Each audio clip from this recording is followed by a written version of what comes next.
Bismillah ar-Rahman ar-Rahim. Ladies and gentlemen, brothers and sisters, friends, colleagues, Assalamu alaikum. Peace be with you all. It's a pleasure having you all once again. The last time many of you were with us was in February when we held the conference on Yemen. And that proved to be one of an extremely enriching discussion. And today's theme isn't that far off from some of the issues that we addressed at that particular conference. As many of you might appreciate, the theme and the discussion of this particular issue is extremely timely for a number of reasons. The first is that there seems to be an organized, probably even orchestrated campaign that emanates from the Middle East and is spreading throughout Europe and North America and has become part of the international political narrative almost, that the Muslim Brotherhood, the ideology of what we call political Islam, Muslims, what they term as being the middle path or middle way Islam, is being demonized, is being targeted, is being attacked, vilified. It's a very easy accusation to make today of any adversary to say, well, they are connected to the Muslim Brotherhood, and that would be deemed sufficient to tarnish and taint their reputation and to deem them as of a negative sort of image in the public realm. And that has led us to try to understand and analyze why this is happening, what are the reasons for this building momentum, and more importantly, what are the implications of this, particularly on a region which only a few years ago we came together several times in order to describe our own euphoria that finally, after many, many decades, probably even centuries, has come to realize that it is its democratic moment. And what was then coined the Arab Spring was a moment of true excitement. It was invigorating. It was refreshing to see. And the Muslim Brotherhood were a very important component of that.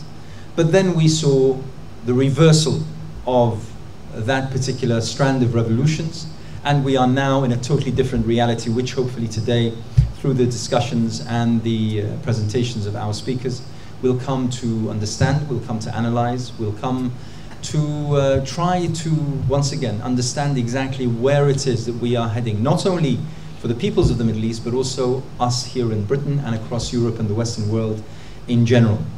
Without further ado, I would like to invite our first speaker, and someone who all of you know and who has adorned our events and our stages many a time to our extreme pleasure. Dr. Maha Azzam is the head of the Egyptian Revolutionary Council. She's formerly a fellow Chatham House and head of program on security and development in Muslim states at the Royal United Services Institute for Defense Studies. So over to you, Maha. Thank you very much, Dr. Anas. Assalamu alaikum and Ramadan Kareem. I'd like to thank the Cordoba Foundation for inviting me and for putting together this very timely meeting. This is the topic of the Muslim Brotherhood, their role, their history, their struggles, their place in Muslim societies or in the West, is one that has been revisited again and again. But I believe the challenge today is a particularly pressing one. And it is a challenge that faces, as it has in the past, but perhaps now it is more poignant. It is a challenge that faces all those who seek freedoms and rights for the peoples of the Middle East or the Muslim world. I will speak from the perspective, very briefly, from the perspective today as head of the Egyptian Revolutionary Council. I have worn many hats before in terms of policy institutes, and I have worked on Islamist organizations in the past.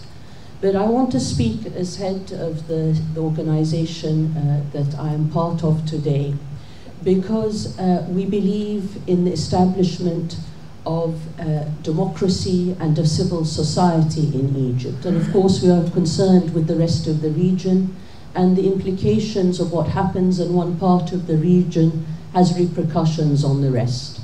But because of my concerns since the military coup and my direct involvement in the politics of what is happening since the military coup, I think that perspective may be one on which may be helpful. The struggle of the Muslim Brotherhood and its place, with particular reference to Egypt, and as I say, this parallels a lot of the struggles and role in other parts of the world, is one that really, for those that want to see a democratic and representative government in Egypt or elsewhere in the region, their struggle represents something of the conscience of the people.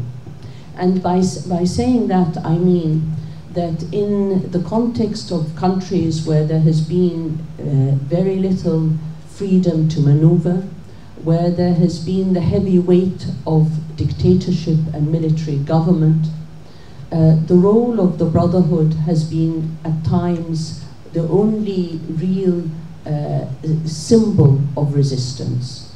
And resistance takes many forms. It doesn't have to be armed resistance. On the contrary, the role of the Brotherhood in the context of Egypt, and again I'm referring to the period particularly running up to 2011 and post-2011, was one that ensured that there was peaceful resistance.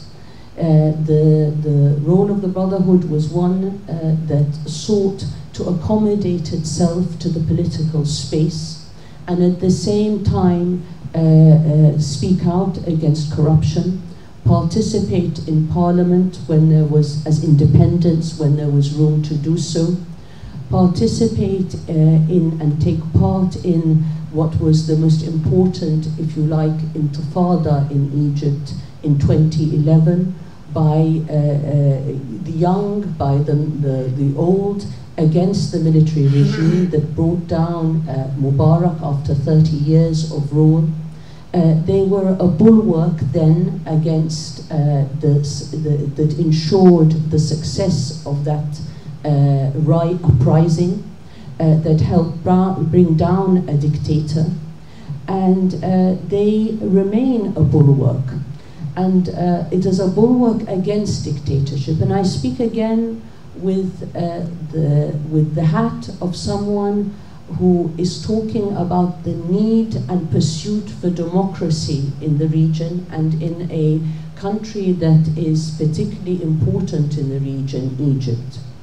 What we have seen after 2011 and the success of the Freedom and Justice Party in parliamentary elections, and the choice of the people, and it was the people's choice, it was not the choice of the Muslim Brotherhood, it was the choice of the Egyptian people to choose for the first time in their history a president through democratic means, through free and fair elections. That was, in a sense, one of the first and most important steps to realizing the end of dictatorship in a particular country. I give that as a very concise background to, in a sense, the move from being in opposition to being a bulwark against dictatorship, to being repressed and imprisoned over many decades since 1952 through Nasser, Sadat and Mubarak, to eventually engaging in democratic politics by playing by the rules of the game, by what we saw internationally, and I think this is very important, is the engagement on a certain level of dialogue with the Brotherhood, whether from the United States or the European Union, once they saw that there was a change on the ground and that they had to engage They had to engage with all groups, and there was a growing realization from almost the 1990s onwards that the Islamists were had a role in these societies, that once there was an opening up, they would win elections. The West essentially stood against the success in Algeria of the FIS. It stood against Hamas in 2006, and again it stood against the choices of the people in Egypt in supporting the coup in 2013. Its willingness to engage at certain moments and to talk about inclusivity of all political groups and parties didn't mean that it was actually committed to democracy. And what we have seen is in a sense, not just a duality or a hypocrisy on the part of Western governments, but what I would call a colluding in the unmaking of the first democratic experiment, real democratic experiment in Egypt in 2013.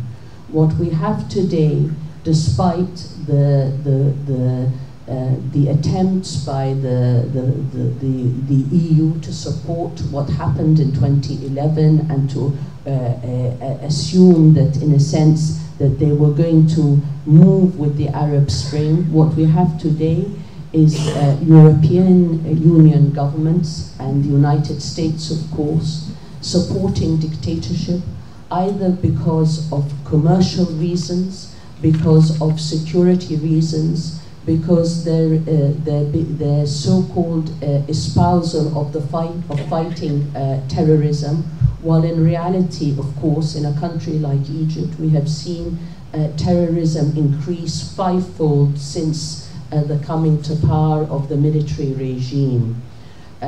We are in a situation today where the regional powers, whether they be Saudi Arabia or the United Arab Emirates, are colluding with and pressuring their friends in the West to ensure that there is a complete repression of labeling and demonization of the Muslim Brotherhood. The fear of myself and others who are not from the Muslim Brotherhood, but who believe in democracy and human rights in the region and the rule of law, is that this is an attempt to silence all voices, not just that of the Muslim Brotherhood.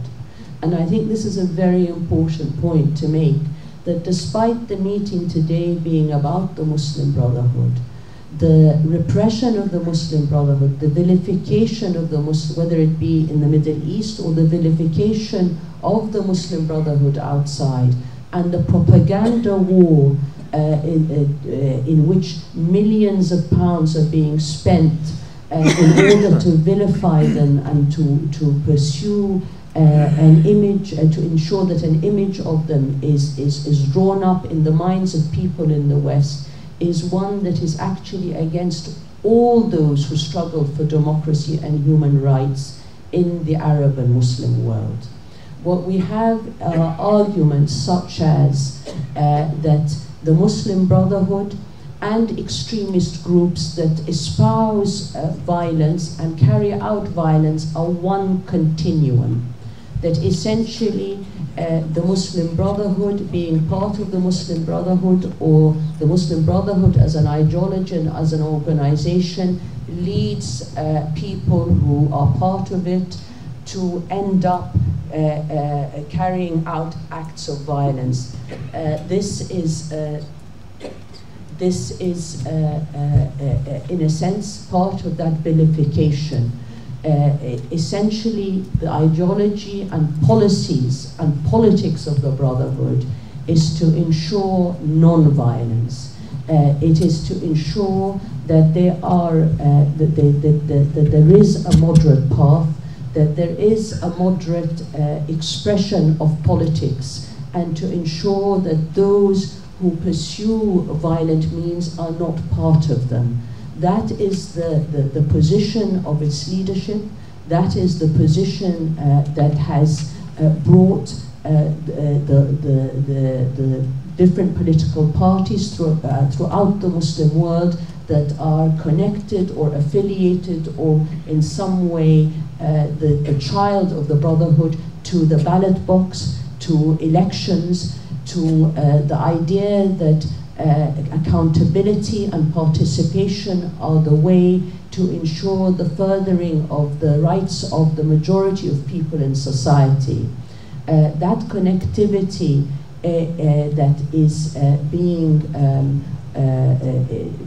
pushed more and more by those in the Gulf region and through their allies in the West is harmful because it actually undermines one of the most important and groups both in that function in the Middle East, that espouse non-violence, that are willing to ensure that they are a check on the violent or violent extremism. What we face today is the threat from President Trump, the threat from the United States and the European Union to the struggle of the peoples of the region. Part of that struggle and an essential part of that struggle is for freedom and rights. The Brotherhood play an important role in ensuring that that struggle is one that can succeed. They are an essential part of the history and fabric of societies. They are part and parcel of it. And they have sacrificed a great deal and continue to sacrifice. I, as a Democrat, as someone who believes in the freedom and rights of our people, know that defending this organization, this movement, means that I am defending the rights of my people. They have, and if at any stage there is a repression on them, it means that ultimately there will be a repression of others, as we see today. The general in Cairo has not rounded up only Muslim Brotherhood members. He has rounded up all those who dare stand up against him, even those who oppose the Brotherhood. Today, what is happening in Europe and the United States is an infringement on civil liberties. The public is being sold a lie. They are being sold a picture or an idea that somehow the Muslim Brotherhood represents a threat. It does not. On the contrary, it is a bulwark against extremism. It is a movement that wants to ensure that society moves towards certain ethical values and upholds them, and wants to ensure that those that are corrupt and tyrannical, that are in power, are confronted in the right way through the ballot box. Thank you very much. Well done. Thank you. Thank you very much, Maha. On to our next speaker, Dr. Azam Tamimi, also well known.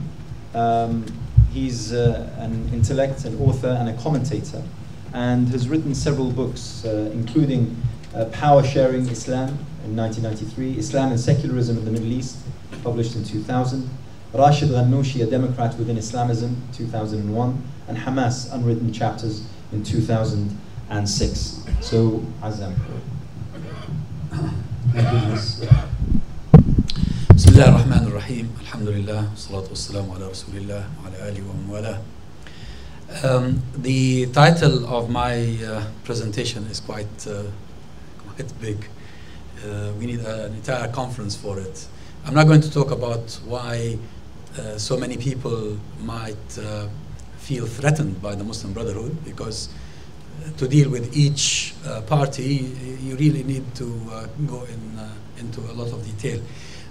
But in the Arab world, it is very clear that the country that feels today more threatened than anybody else by the Muslim Brotherhood is Saudi Arabia. So I'm going to focus on Saudi Arabia. So much has changed in Saudi Arabia since 1936, when the founder, King Abdul Aziz, met with Hassan al-Banna, the founder of the Muslim Brotherhood, and told him, we are all Ikhwan, we are all brothers. The relationship between Saudi Arabia and the Muslim Brotherhood continued to be one of coexistence, of tolerance, of symbiosis in some instances, especially after the Muslim Brotherhood was hit hard in Egypt in the mid-50s and then in the mid-60s, and many of the members of the Muslim Brotherhood had to flee at a time when Saudi Arabia portrayed itself as a defender of Islam in the face of socialism, communism, pan-Arab nationalism, Nasserism, etc. So it was a relationship of convenience to a large extent. My TV channel, Al-Hawar, recently broadcast once again the series of interviews I conducted in 2008 with Sheikh Muhammad Surur Zain Al-Abidin, the founder of the so-called the Sururi movement.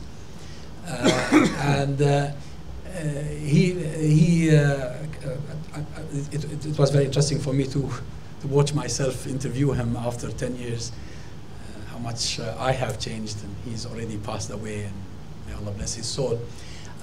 But what is important about what he presented, although he left the Muslim Brotherhood quite a while ago, is that the major shift in the relationship between Saudi Arabia and the Muslim Brotherhood happened after Saddam Hussein invaded Kuwait.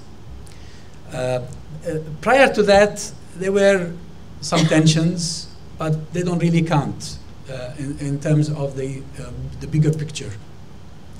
What really mattered was the Saudi Arabian decision to invite the Americans to get Saddam Hussein out of Kuwait, and that's when the Muslim Brotherhood, apart from Kuwait and probably some other few places, the Muslim Brotherhood voiced their objection to inviting the Americans, and the Saudis just couldn't accept this, and they also reckoned that their own internal domestic Saudi protest against the invitation of the Americans was related somehow to the Muslim Brotherhood. Although the Sahwa movement, as it is known, or the awakening in Saudi Arabia, was mostly not really Muslim Brotherhood in terms of organization. Though in terms of idea, definitely it's the same idea. And I think this is where eventually, with the guidance of the Emiratis, who had prior experience in terms of security dealing with the Muslim Brotherhood or Muslim Brotherhood quasi-organizations, the Saudis decided that actually the idea the Muslim Brotherhood bear is the source of threat, because whether you have an organization or not, it doesn't matter, it's the idea. And what is the idea? The idea is an alternative to what the Saudis had been claiming all along. And that's why, if you take you back to my introduction, there are others who feel threatened by the Muslim Brotherhood for the same reason, including Iran, for instance. Because Iran, as a clerical sort of Shiite regime, feels that the Muslim Brotherhood have the potential to come up with a different political model that could be threatening to the credibility of the Iranians, to the claimed authenticity, or the authenticity they claim to have. And that's why the Iranians, as much as the Saudis, opposed the Arab Spring. Both felt threatened, and you know, the Iranian role in Syria is and now in in Yemen, etc., is known to all.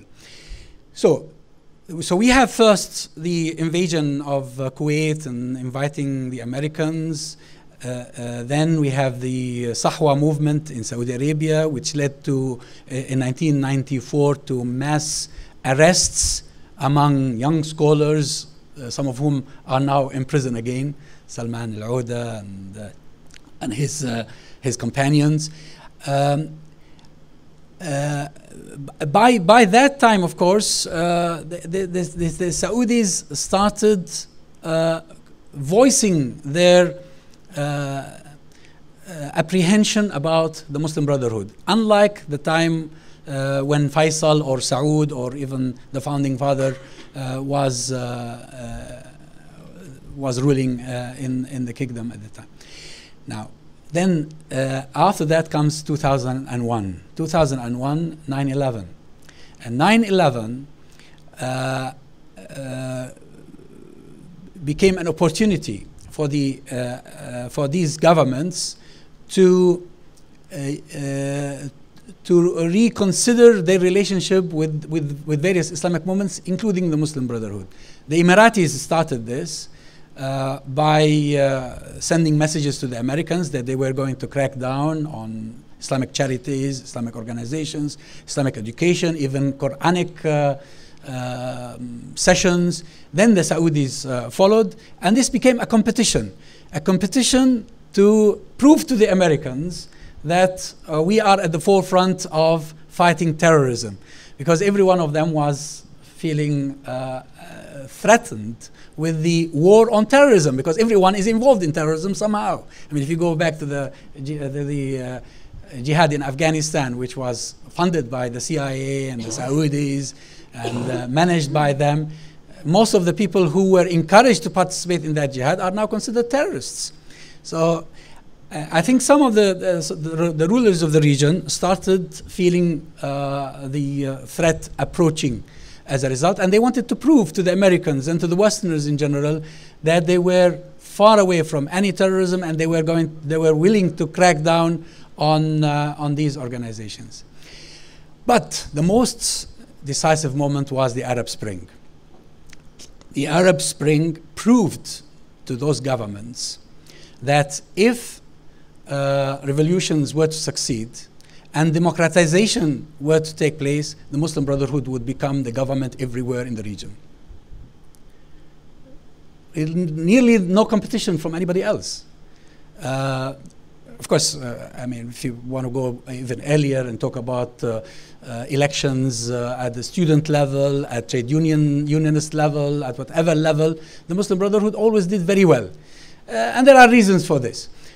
But although the Muslim Brotherhood did not start the revolutions, did not even trigger the movement that led to what happened in Tunisia, then Egypt, then Syria, Libya, and Yemen, the masses had so much trust in the Muslim Brotherhood that they pushed them to the fore. And that's why the Muslim Brotherhood today is actually paying the price for this. They're paying the price of being loved and trusted by the masses. And that was the signal that was picked up in Abu Dhabi and Riyadh, that if we allow these people to get into power and remain in power for a while, the whole region would change. Saudi Arabia was going to change. The United Arab Emirates was going to change. Everybody else in the region was going to change. And that's why they funded the coup in Egypt. And that's why they continue to fund such a miserable government that is actually taking Egypt to the darkest of ages. And the reason for this is that they want to prevent the potential or the possibility for the Muslim Brotherhood to come back again. The Muslim Brotherhood, the idea that the Muslim Brotherhood carry is a very simple idea actually. It's not really complicated. And scholars and people who know the Muslim Brotherhood, even security people, I mean here in Britain, until the coup in Egypt happened in July 2013, there were excellent contacts between the various levels of government in Britain and the Muslim Brotherhood, locally in Britain as well as in Egypt and elsewhere. And the Cameron government was preparing itself for a good start with Egypt under the leadership of a Muslim Brotherhood president. So the idea of the Muslim Brotherhood is very much to do with giving power to the people. The people should choose their governors. Governors should be accountable. So very much similar to Western democracy. somehow, and clean the system from corruption. Because as a member of the Muslim Brotherhood, you start with yourself, then your family, then your neighbors, and it's a gradual process of cleansing or of reform, which means that by the time you get to office, the whole structure would be cleaned from all these impurities that today the governments in Riyadh, in Abu Dhabi, in Cairo, you name it, any Arab or Muslim capital are so sucked into corruption that even Western politicians, Democrats in Western governments, have become used to dealing with corrupt rulers in those parts of the world that they are apprehensive about someone who is not corrupt. I mean, how can you deal with someone who is not corrupt in Egypt or in Saudi Arabia? If tomorrow you have a democratically elected leader in Riyadh and who is accountable to an elected parliament and who will be questioned about the funds he is likely to spend, you're not going to just buy weapons for the sake of buying them from British or American or whatever factories in the world, because you're going to be an accountable ruler. And I'm sure that people like Theresa May don't like this, because they want to continue to sell weapons to these wretched Arabs so that the Arabs continue to kill each other. And the Muslim Brotherhood want to put an end to this. And this is something that the royal family in Saudi Arabia hates to see, and probably some of their supporters and sympathizers in the West also hate to see. My time is up. Thank you very much. Excellent. Thank you very much. Thank you very much, Dr. Azzam. And next, we have an Egyptianist. It gives me great pleasure to introduce Dr. Gillian Kennedy. She's a Leverhulme Early Career Fellow, Department of Middle Eastern Studies at King's College, London, and an author, From Independence to Revolution, Egypt's Islamists and the Contest for Power. So the floor is yours, Gillian. You have a microphone there, and if you don't mind holding this, or if it's too difficult, just put it in front of you on the table. Many thanks for inviting me. Thank you for inviting me to speak about this topical event. Before I chat about transnational repression, which is my main topic of conversation, I just want to mention what I've been doing for the last 8 months as part of my postdoc, which is related to this topic. I lived in Cairo back in 2012 during my PhD and was doing research all about political Islam and democratization, and it was a fantastic time to live in Cairo. You were free to meet with NGOs, with people from the Muslim Brotherhood, people from liberal groups, revolutionary socialists, the store, women's groups. It was this tremendous opening. And then I finished my PhD and everything changed and the coup happened. And actually Barbara was my external examiner for my PhD. And then since then I moved on and went back to King's College, and I basically said, well, I can't go back to Egypt. None of us can go back to Egypt to research because it's on shutdown mode. There's no point. After what happened with Giulio, none of us can go back. You can't get interviews with people and you can't travel freely. So I decided that I would start to do a new research project, and that would be under the Leverhulme scheme, which is all about basically diaspora groups after the Arab Spring. So while doing this research over the last 8 months, I've been traveling around the UK and meeting various different Egyptian groups, some from a Muslim background, some from a Coptic Christian background. And the same theme of transnational state repression keeps coming up over and over again. So today I want to build on what the previous speakers have, which is a little bit about collusion with the GCC states, but also about how the Egyptian state, what tactics and what tools they've used over the last few years to repress the Muslim Brotherhood first of all, but actually generally Egyptian dissidents across the whole political spectrum. So what do these tactics include? Well, they include visa restrictions, Interpol arrest warrants, they're a particular favourite of the regime at the moment, asset seizures, intelligence surveillance of Egyptians abroad via embassy functions, as well as pressure on Western allies to isolate the Muslim Brotherhood by either designating them a terrorist group or basically by pressure on Western governments to focus predominantly on trade issues and tourism instead of actually examining human rights in Egypt. This in a combination with coercively threatening diaspora groups alongside an Egyptian state narrative which frames all critics of the regime, whether it's the Muslim Brotherhood or, as I say, a socialist group, either as terrorists or as enemies of the state.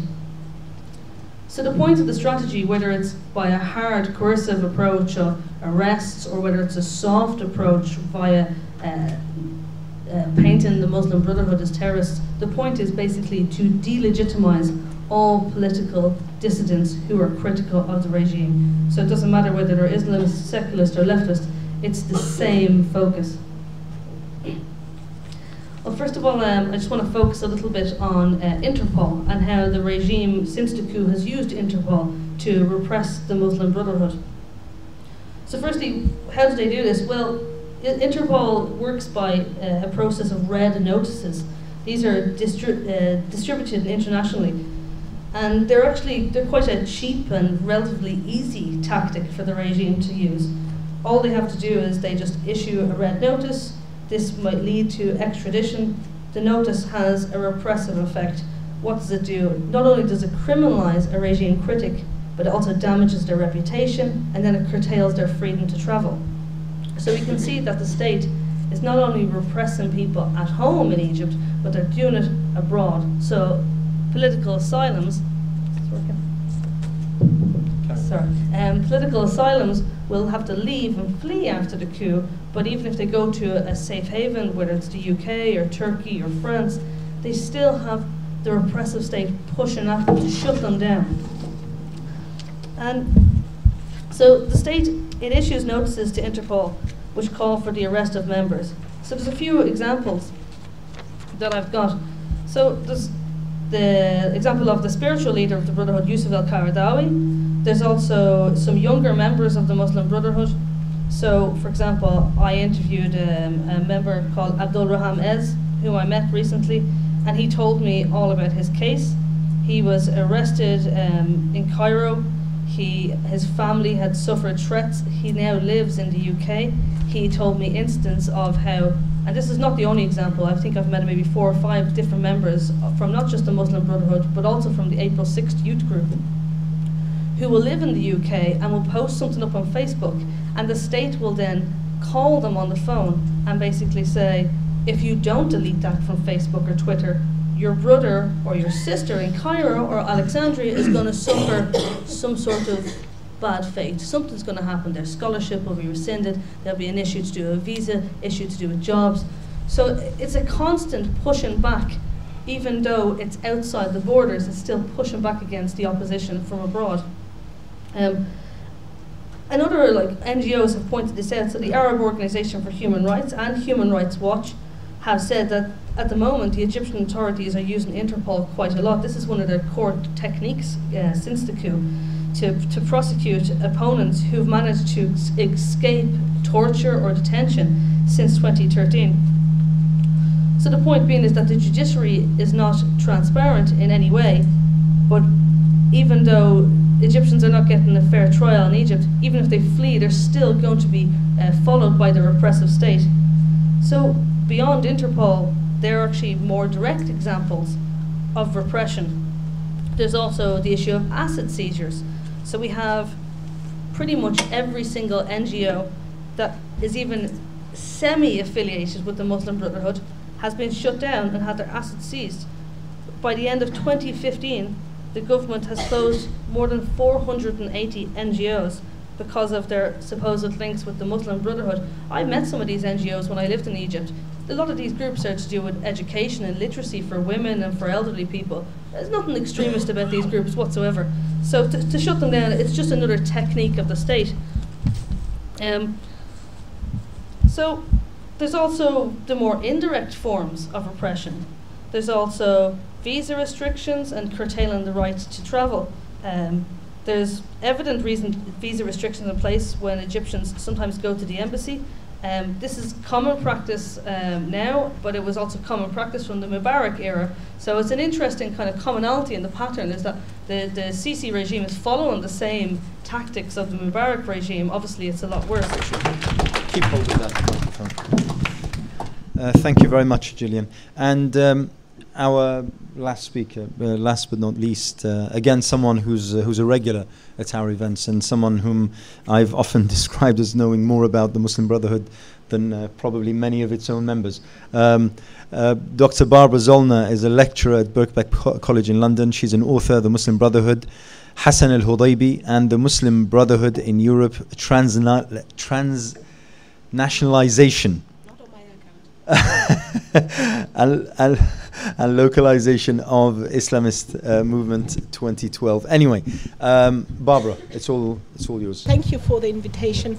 The topic I'm going to talk about is the Muslim Brotherhood and its principal orientation towards violence. And in many ways, I'm feeling that I've been thrown a little bit into the deep end. It's a very broad subject, and I don't even know where to start. Now, I think it is fair enough to start with today's situation, and this is already in reference to what Maha said before and what, of course, Gillian also outlined, namely that the Muslim Brotherhood is, of course, designated in Egypt today as a terrorist organization. It is currently charged of participating in extremist activities, and its leadership, as well as its members, are accused of inciting political violence against the state. I kind of lost track how many members, associates, and leaders of the Muslim Brotherhood are currently in prison, but we're talking about tens of thousands, so these are not the odd ones out. And in fact, if we okay, this is a little bit non-PC what I'm saying now, but I say it nevertheless. If we compare the situation during the Morsi government, which has been accused also of using its power to then implement a state of violence, if we compare that to today's situation, we have by no means as many political prisoners sitting in Egyptian prison during the time of the Morsi government compared to now Abdel Fattah al-Sisi. So we have so many, the prisons at the moment are full, they're bursting full, and of course the reports of Amnesty International or of Human Rights Watch are mind-boggling readings, which on gruesome readings. Now, in my presentation, I will focus on particularly the allegations against the Muslim Brotherhood and the accusation that its principal orientation supports violence and extremism. I will try to explain in maybe not quite as the depth I wished to the rationale for these arguments, but also critically assess whether there is any solid evidence for linking the Muslim Brotherhood as an organization, overall organization, to violence and extremism. When I say overall as an organization, I do know by means challenge, or I do think that there are, at least on the fringes of the Muslim Brotherhood and also currently in prison, debates going on about whether it is strategically whether the Muslim Brotherhood needs to return to violence, but as an organization overall, and particularly coming from its leadership, the Muslim Brotherhood does, in my view, not incite violence and does not incite extremism, even though there might be some on the fringes, particularly in the lower ranks of the Muslim Brotherhood, who do play with the idea of violence again, but the question is, are they pushed towards this position? Overall, my focus is entirely on the Muslim Brotherhood as an organization, and not specifically on the Freedom and Justice Party or the Morsi government. I throw it out immediately. What the direction I'm heading into is that it is overall my view or my contention that selective and then decontextualized references to the Muslim Brotherhood's historical past are then conflated with today's realities. And in many ways, this means that, or this leads to, on the one hand, ignoring the fact that the organization, as an organization, developed over time and also has undergone a major shift or a number of major shifts in the course of its ideological as well as organizational evolution towards adopting an overall non-violent position. So what this means is that the result of this conflation of past and presence also leads to a very vicious circle that enables the Egyptian regime, but also circles hostile to the Muslim Brotherhood, whether in Egypt, whether this is from some of the secular parties, whether it's from certain movements, liberal, self-acclaimed liberals, or whether it's also from regimes in the Gulf, to reject any assurances of the Muslim Brotherhood's leadership or its members regarding then its non-violent nature and the non-violent nature of the non-violent nature of its political message or its engagement. So, even though the leadership consistently ever since the 1970s, 1980s, 1990s, and today consistently said we condemn violence, we condemn certain violent attacks, extremist attacks as they are as they are incited and organized by Salafi jihadist groups, even though they consistently reject and condemn these attacks, the Muslim Brotherhood is in many ways accused of colluding with those Salafi jihadist groups. And this has to do with a selective reading of Muslim Brotherhood history, which allows the regime to accuse the Muslim Brotherhood of secretly harboring a violent and extremist agenda without any intention to provide any concrete evidence and hard evidence to substantiate this position. There, I think, are two major lines of allegations against the Muslim Brotherhood, and Maha already kind of played on those two lines of argument.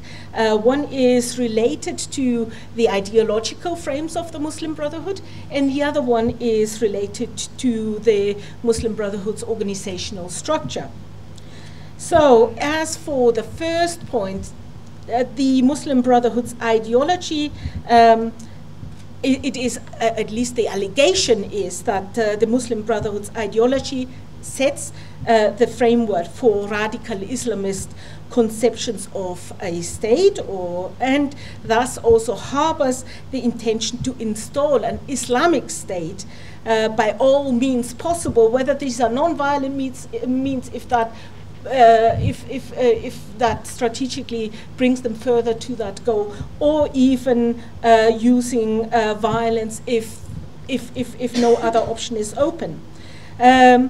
Linked to this argument is the view that the Muslim Brotherhood's ideological frame is defined by radical Islamist thought, particularly as brought forward by thinkers such as Sayyid Qutb, who admittedly was a Muslim Brotherhood, and focusing with Sayyid Qutb particularly on his work, Ma'alim fi Tariq, his milestones.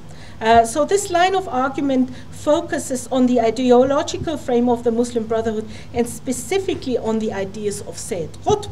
The position is that Sayyid Qutb remained a central figure for the Muslim Brotherhood's religious and political identity.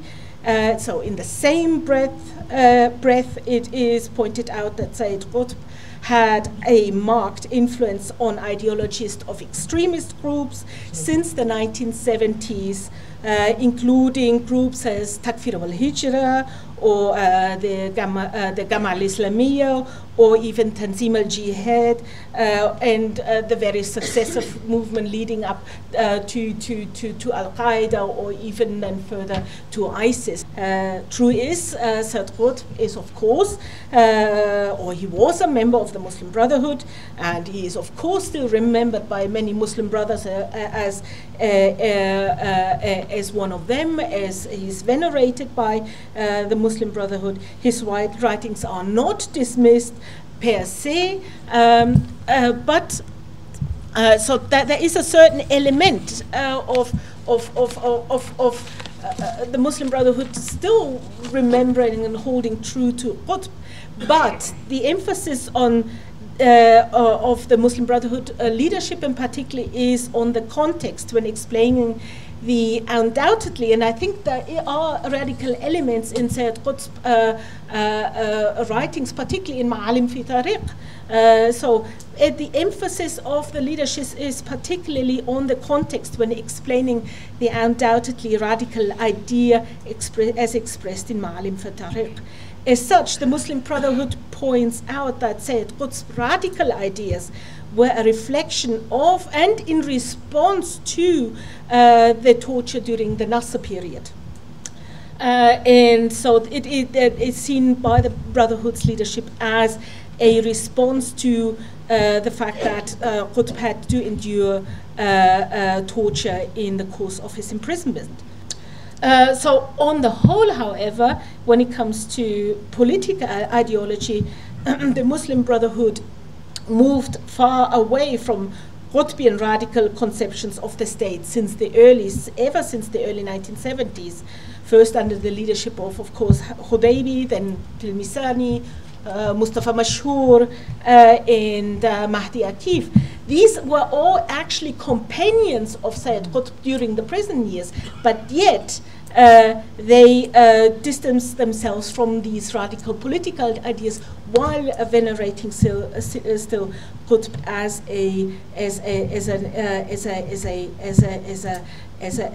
a brother. So they more, since the 1970s, we can overall then say that the Muslim Brotherhood adopted a more gradualist, non-violent, and but however religiously conservative political view. So, and perhaps not a religiously conservative view when I'm saying that might not be always to the liking, particularly of course, secularists and liberals, understandably somehow, but that doesn't necessarily mean that we should not give credit to the Muslim Brotherhood in terms of having a legitimate political voice. And I agree here with Maha. So the second line of argument, and I'm running out of time, focus on the strategic positioning the Muslim Brotherhood's strategic positioning within Egyptian polities, and the allegation here is that the organization secretly has control over a military wing, and that the accusation that there are organizational links to extremist Salafi jihadist organization. And part of this argument, or this line of argument, is that the Muslim Brotherhood in the past had a military unit, and that is of course undeniable in the 1940s, and particularly in the late 1940s. Of course, can't deny that. Another link to that, however, is also the final line of argument, namely that the Muslim Brotherhood's hierarchical structure, and particularly its recruitment and selection process and program, installs a system of not only loyalty to the Muslim Brotherhood's leadership, but also installs a system of internal secrecy. So if you're, let's say, an associate on the lower ranking levels, that these associates are actually not familiar with the real intentions of the leadership, that only once, so let's say if you're an assistant, that you are, or an associate, that you're not really familiar with what is going on on the senior administrative level, that the senior administrative level, these are the so-called mujahid, that only those are actually familiar with the real intentions of the Muslim Brotherhood. Of course, there's undeniable. Okay, Yeah. okay. Carry Need to on stop. your idea if you wish. Yeah, then we stop there. There is undeniable that such a hierarchy and such a recruitment and selection process program actually exists, and that the Muslim Brotherhood also used this in order to keep alive and organizationally alive throughout the 1960s, 70s, 80s, and 90s, or even today. It is very important to the Muslim Brotherhood to be able to continue to run as an organization. But again, and yes, and that there is of course also an element of secrecy in there, since we cannot, as an outsider, really look into the intentions on the top leadership. But that in itself cannot be seen as evidence of extremism or violence. I mean, there is no tangible evidence there. With this in mind, I Thank you very much. Thank you, leave Bob. it. Appreciate it. Thank you.